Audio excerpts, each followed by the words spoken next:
Good morning, Trade Pros. Sound check to everyone. Hope you're having a great day. Let me get started by turning on the right camera. Okay, there it is. You should see my back. I'm actually standing today. I buy a standing desk, and then I'm so good at convincing myself to buy things based on usage. I'm gonna use this every day, and then I didn't even know if the motor was gonna work. I don't remember the last time I stood. I like it. Keeps the blood flowing. I'm standing. How's it look? You probably don't even know any different because everything raises with me. Um, Today's a massive day of huge expected movement in the NHL. Today's a trade deadline. I'm so excited. My team's the Maple Leafs. I'm excited that we're sellers. We need to get rid of some pieces and rebuild. It's time, guys. Disappointment can only happen so many times. All right. Today's also another day of massive news. Huh. My son kind of came in here, left something on my shirt. So I only wear clothes that are not great anymore. All right, equity markets. Let's start out. They're down this morning all across the board. All right, Europe bourses are mixed, but U.S. equity markets are down. The big news print today was a big news print. It was the jobs report, non-farm payrolls, jobs report. I don't know, whatever you want to call it. Report by the Bureau of Labor and Statistics. And holy moly, it's like your toddler son says, "Daddy, I don't need diapers to sleep anymore. I'm a big boy." You say, "All right, son, this is so great. And I won't pee the bed, I promise." "All right, I get it. No problem. I believe in you."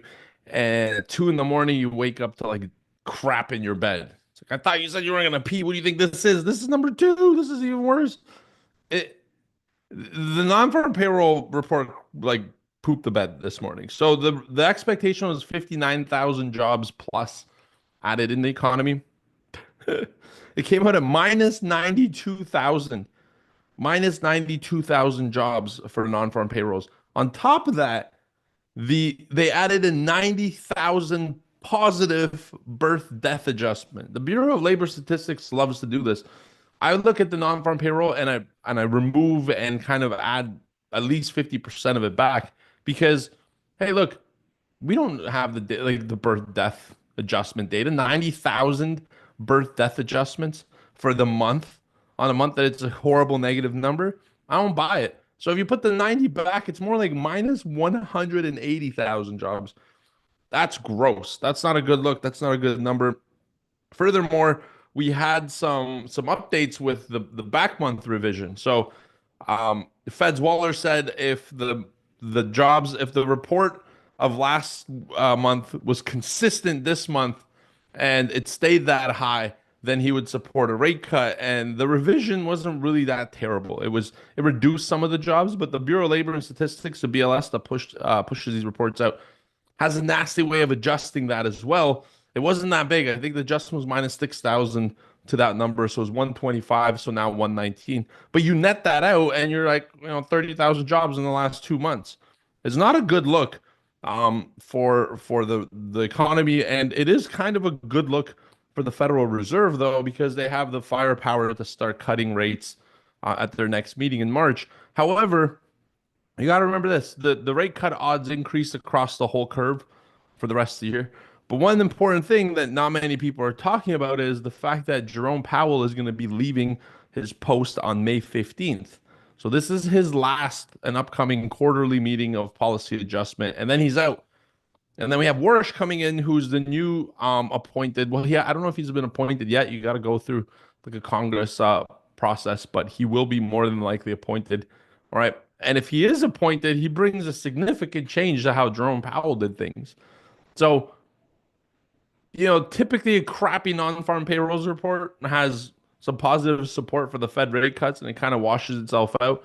It, oh yeah, it sucks. It was a bad print, but the Fed's got her back. And it's not the case for 92,000 people that lost a job, right? It's the exact opposite. They're worried.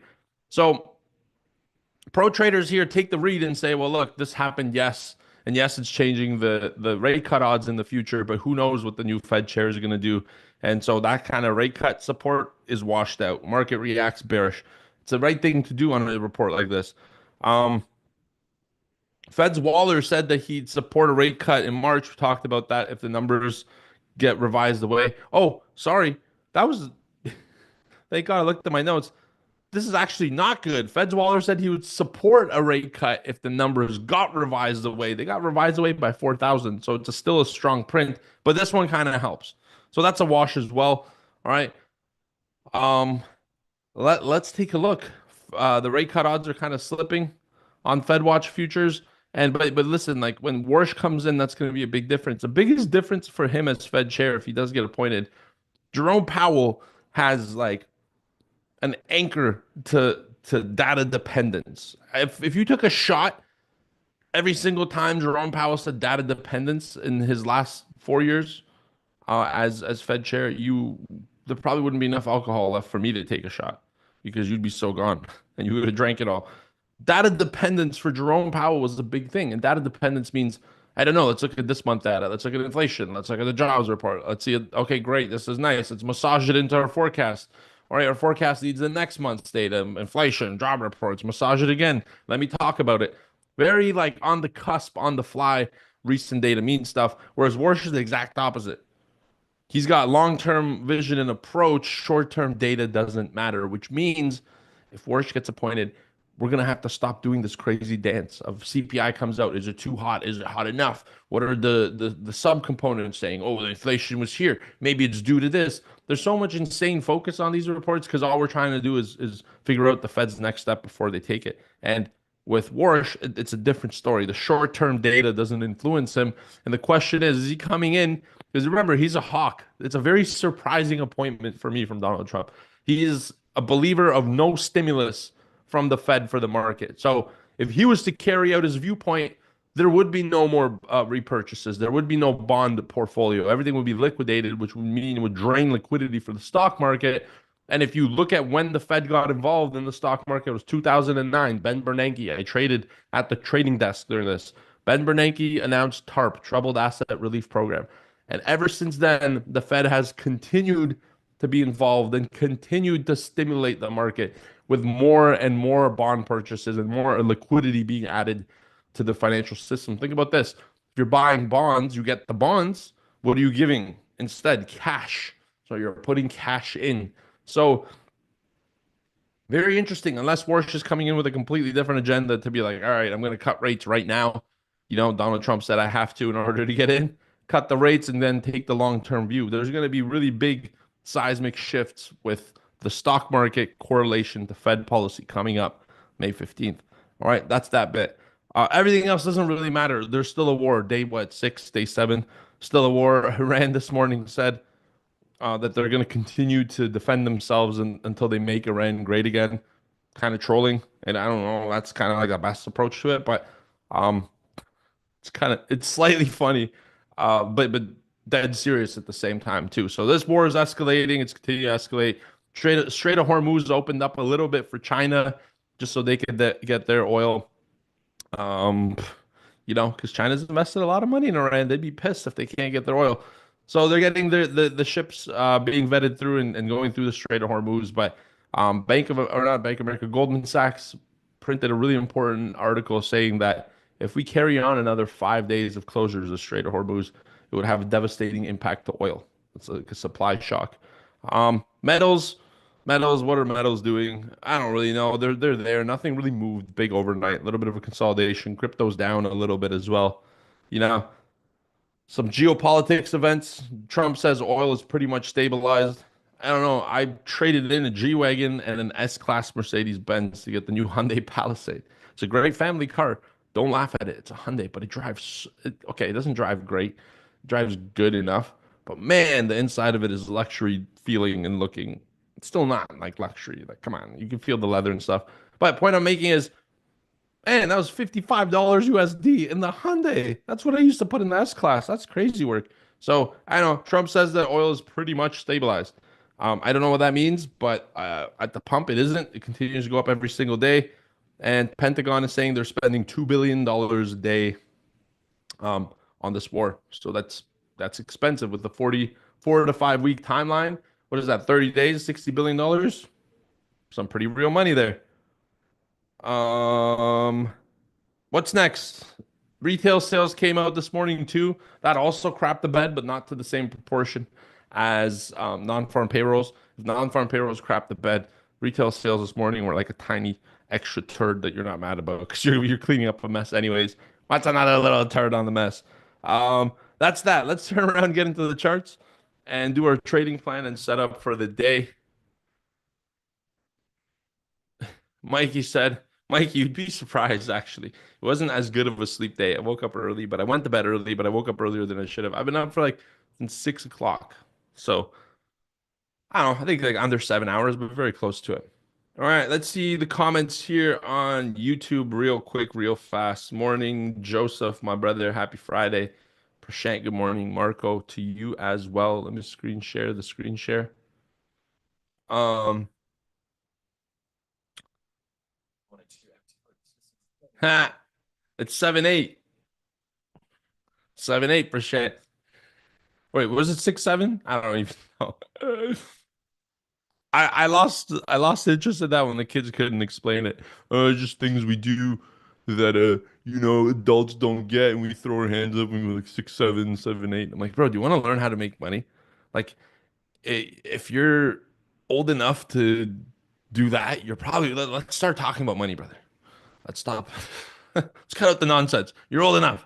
Um, Thank you. We had this together. Me and this together. What was your name again, bro? I'm so sorry. I know you said it. I made the connection, and then it was during my like sleep deprived comas. Yeah, I'm feeling much better. Thank you guys. All right, so let's get into the morning market update. Let me open up my handy dandy notes because you need notes. Trading plan today is kind of simple and slightly already done. That's the hard part. We're opening with the opportunity we're looking for already happening. So we're gonna need some slight revisions here, but at least we have confirmation of the move. Charles, okay. Charles, I won't forget it. Morning, Charles. Thank you for the compliment, by the way. All right, so the open was a 68.42 quarter yesterday. So we're doing yesterday's session. You can't see it because these red levels are where we were gonna short today. So we opened up 68.42 in yesterday's session, 4.75 point rally above the prior open. So somewhat bullish, not really too bullish. Got an early retest of our flip zone, which was at the 42. All right. And up we go. We started catching a bid. All right. And on this rally higher, we set the prior day high at 68.77 half. And boy, was that all the bullishness we were gonna get yesterday. We tried this trade on the upside. I tried it up here and down here. It wasn't really good. Kind of had a negative day, I think 25 points because I don't know. It wasn't trading well yesterday. And I acknowledged that and nothing else really mattered other than that because boy, those results were like another little turd on the bed in the child's sheets. All right, so we then broke our flip zone yesterday, which was 42. We broke it, retested it not once but twice. Great trades there around 10:53 and 12:05, but by 10:53 I was already tapped out. But downside open up in the afternoon. All right, sellers stepped all over that auction, setting the prior day low at 77. Man, pretty brisk sell off. Buy side came in late afternoon, rallied it up into the close. Prior day cash close at 68.34 half. 100.5 point range. Holy moly. That's a big day. All right. The Bears extended lower. That sounded like Matthew McConaughey. All right. All right. All right. All right. 1.98 million total volume yesterday. That's a heavy day.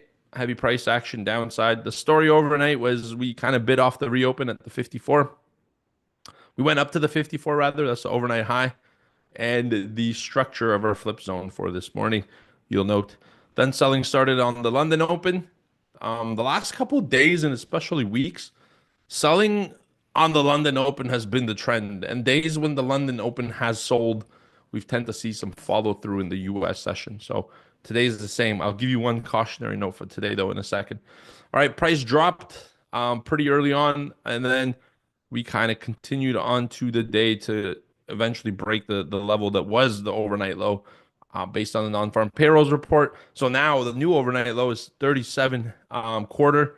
That's almost 40 points off of the prior day low. Nice bearish extension. So we are going to be selling rallies today on the trading plan. So that's going to be no surprise there.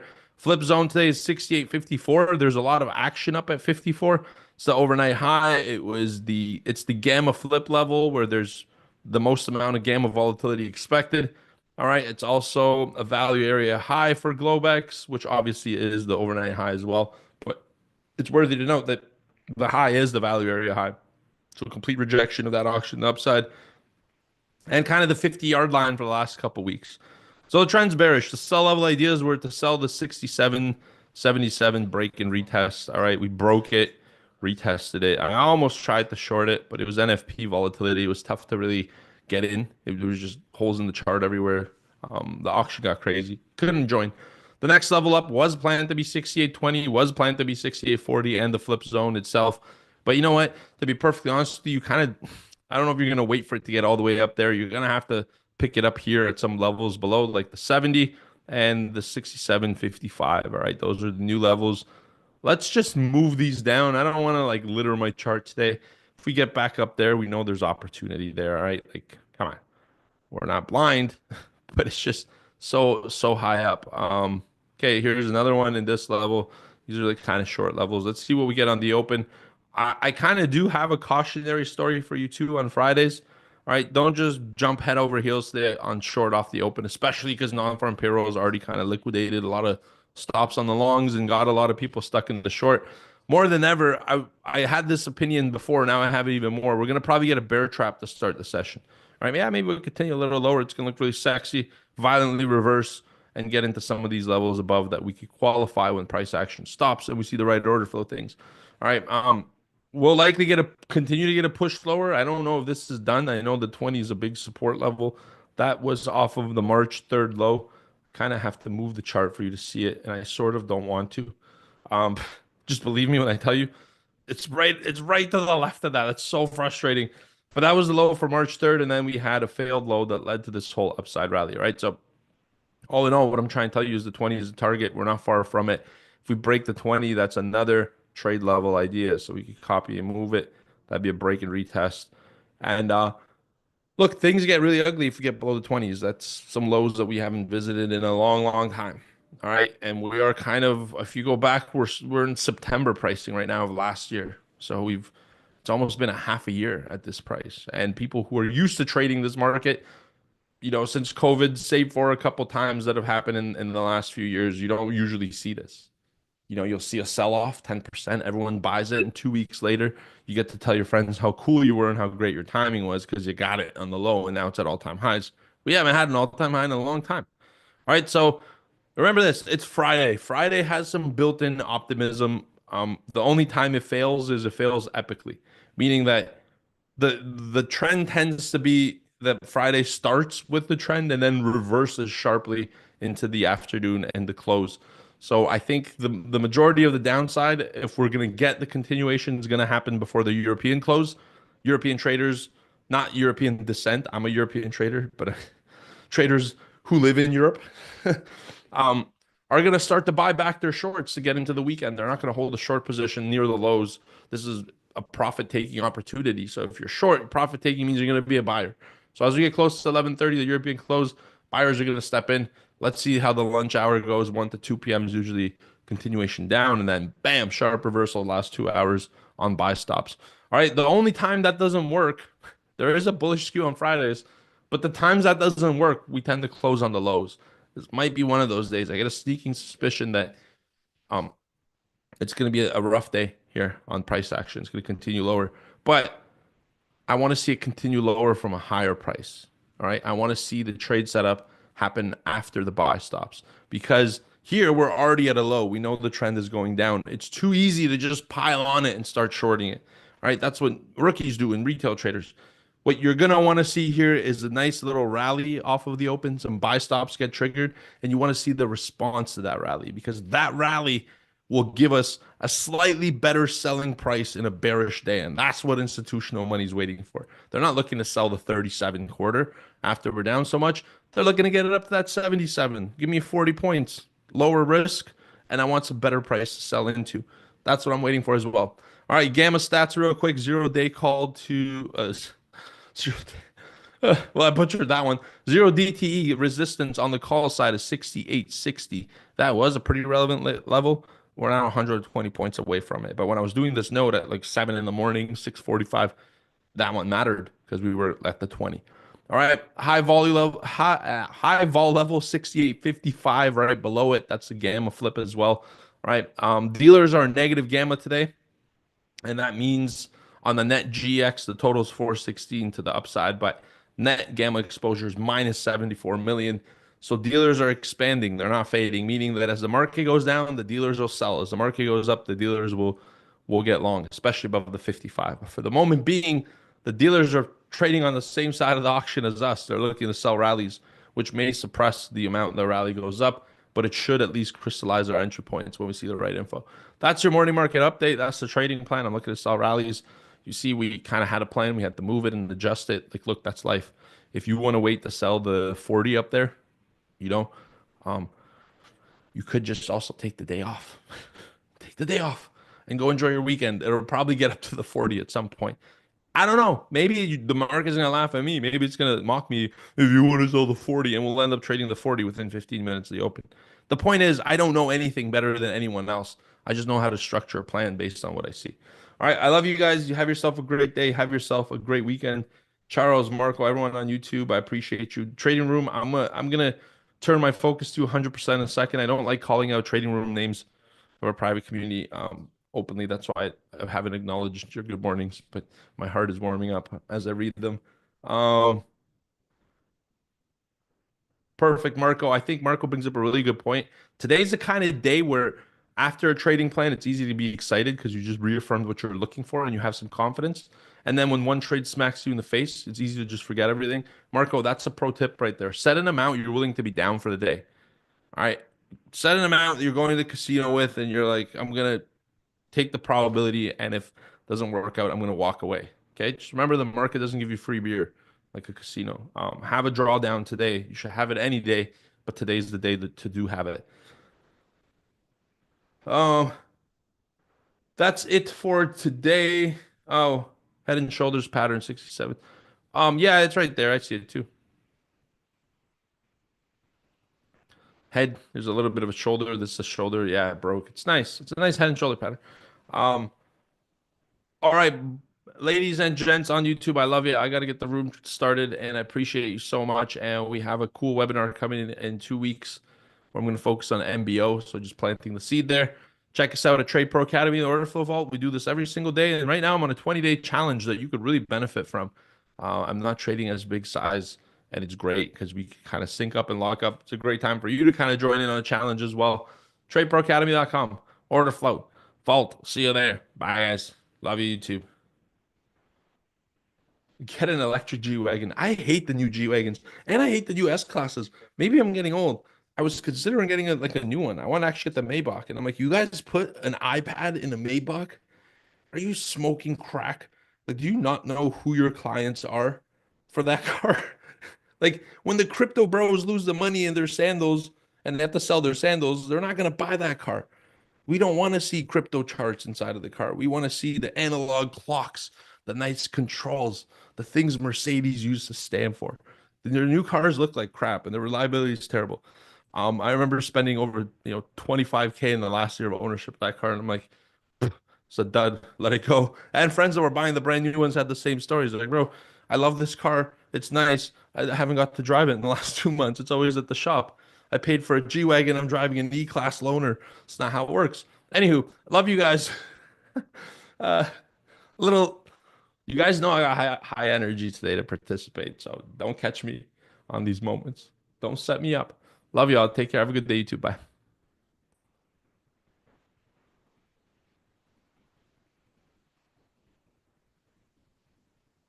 I can't stop the screen share on YouTube. YouTube, you guys might have to just be with us forever.